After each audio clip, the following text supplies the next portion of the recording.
In this week's episode, we're driving the all-new 2021 Mazda MX-5. Just kidding, it's not all new, it's very much the same.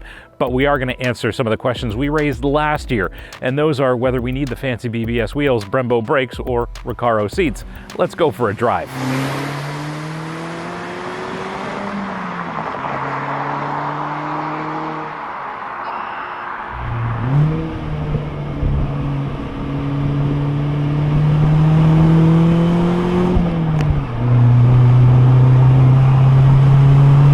I'm your host, Brian Max, racing driver, lover of driving fast, fun things. And on this channel, you get reviews for drivers from drivers. And in case you need to know, this is your new co-host, Monty, who is learning the ways of the car. And this MX-5 is not a bad way to start, don't you think?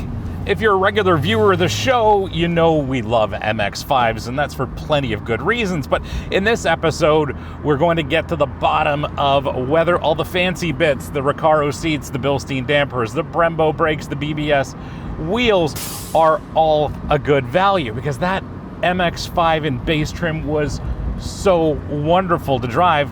I really have to get to the bottom of it in this episode, so join me and Monty as we have a look at this 2021 Mazda MX-5 in a little more depth. For 2021, the mechanical specs of the MX-5 haven't changed, and I guess it's a question of why mess with perfection. Under the hood, there is that Skyactiv G 2-liter 4-cylinder. It makes 181 horsepower at 7,000 RPM and 151 pounds of torque at 4,000 RPM. And of course, keep in mind this has a 7,500 RPM redline. There is, of course, that fine 6-speed manual transmission, and this one has the mechanical limited slip diff. The suspension is based around AA arms in the front, a multi-link rear suspension, and of course this one has the Bilstein dampers all around.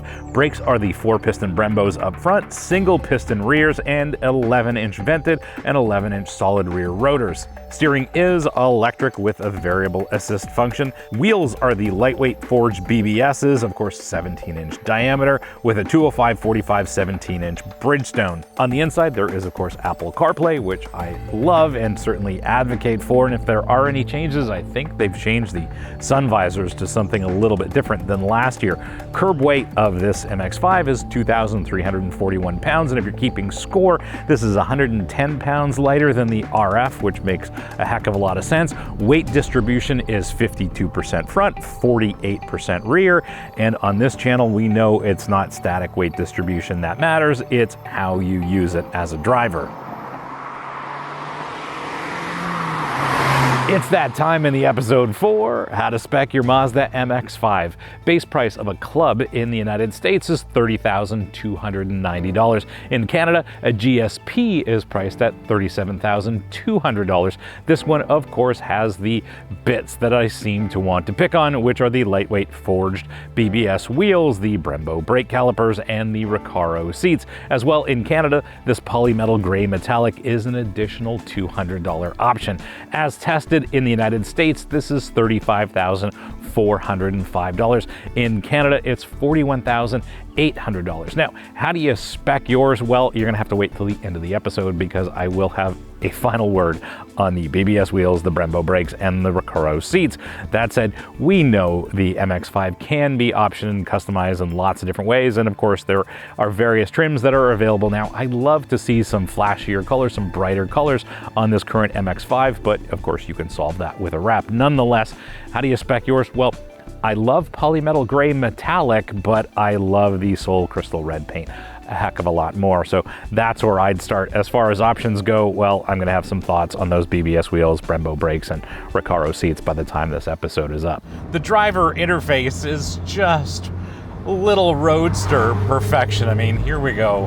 1 gear, 2 gears down, heel and toe is easy, and that's because I'm set up perfectly here as a driver. The pedal placement is great. There's a dead pedal for my left foot. The steering wheel is the right shape, the right size, in the right place, although I'd love just a little more reach out of the steering column, and it has been updated since I think 2019.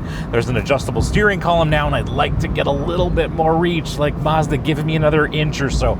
I'd be thrilled. And of course, you can reach this short throw shifter so easily. Everything is just perfection in this cockpit. And of course, the size of the car makes so much sense. It's a little roadster. It doesn't weigh very much, and there's such direct communication, as we'll get into. Now, about these Recaros, yes, they're wonderful seats, but I actually prefer the base seat, not just because they're covered in cloth, but I actually prefer the shape a little bit more. Yes, you've got a little bit more support here with these Recaros than you do in the base seat, but I mean, you're not racing this car. You don't really need that much more lateral support. Certainly, these are a better looking seat, much more attractive, and they've got the Recaro embossing in there, but I still prefer the base seats.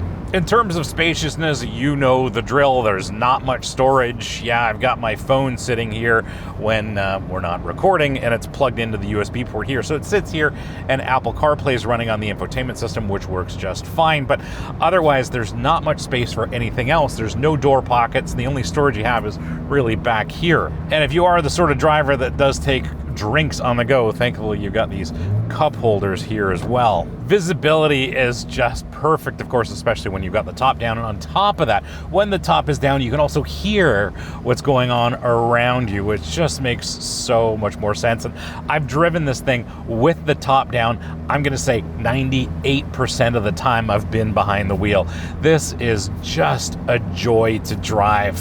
The instrumentation is perfect as well. You've got that little digital cluster on the left for water temperature and fuel and a couple other bits of information, but the center tack is just perfection. What I do love about sitting here is looking out over the long hood and seeing those two fenders there. This is just a wonderful experience. In terms of acceleration, you know the drill. This is just quick enough, but what's more important is that it's so light that it changes direction, whether you're accelerating, braking, or in the corners when you've got some steering input. It just changes direction so easily, and that is the joy of this MX-5. It's so lightweight, changes direction so easily because there's not a lot of mass here. Because we're talking about a modest amount of power, traction is excellent as well. Speaking of which, this car has the mechanical limited slip diff in it. And the question in our minds is, do we need that? And again, I'm going to say that perhaps not. Maybe in some extreme conditions. In the snow, you might want it. If you're driving a lot where it's wet, you might want it. If you're tracking it or autocrossing it, yes, that might make sense. But because there's not an abundance of power here, the amount of power and torque that this engine makes is just right for this car. You don't need the limited slip diff. Yes, it's nice to have it, but I don't think it's really necessary based on that base model we drove last year. This motor, since the update a couple of years ago, just revs freely, revs up to 7,500 RPM, which is just magnificent. I love it for that, but what I do love is its throttle response. We're gonna go flying into a corner, 2 downshifts before we turn the wheel.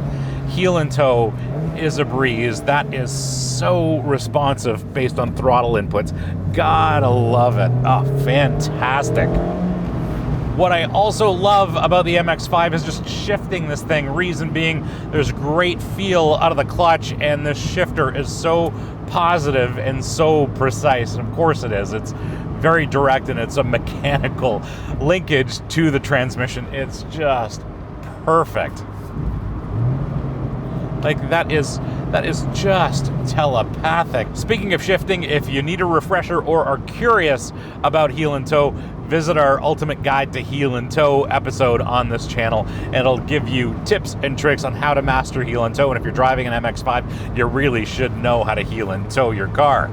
You can tell that every single element of this car has been so carefully considered, and that results in this just joyous driving experience. And as far as that diff goes, yeah, I've enjoyed it. I've enjoyed that limited slip diff, but only in some very extreme conditions. Is it necessary all the time? Certainly not, and that's again because we don't have an abundance of power here. I suppose the best thing about this MX-5 is that it's just a driving feedback machine through the chassis, through the steering wheel, through the brake pedal, even through the clutch, and certainly the shifter to a certain degree.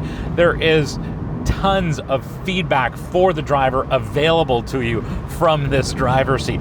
It is just magnificent. Regular viewers of the show know I love a good positive brake pedal, and these Brembo calipers should do the trick. And what I found is that they are only slightly, incrementally more positive than the base calipers.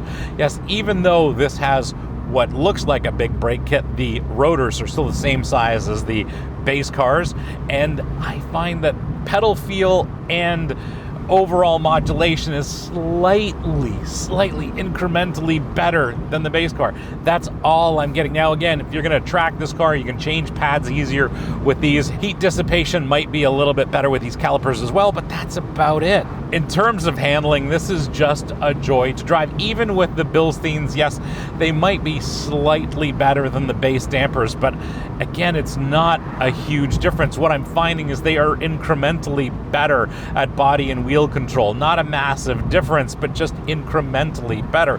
And of course, if you look through the wheels, you can see a little bit of the yellow damper there. There's just enough body roll here to let you know what the car is doing, and you've got great feel through the corners. It takes to a line no problem whatsoever, and in terms of adjusting your line through a faster corner, this is just so much fun. Of course, we're driving on some straight roads at the moment, and here in Ontario, it's a little more difficult to find some curves. And here we go. We're gonna have some fun. Heel and toe downshifts, no problem. Change direction, no problem. Let it slide a little bit. Beautiful. Love it. Well done, Mazda.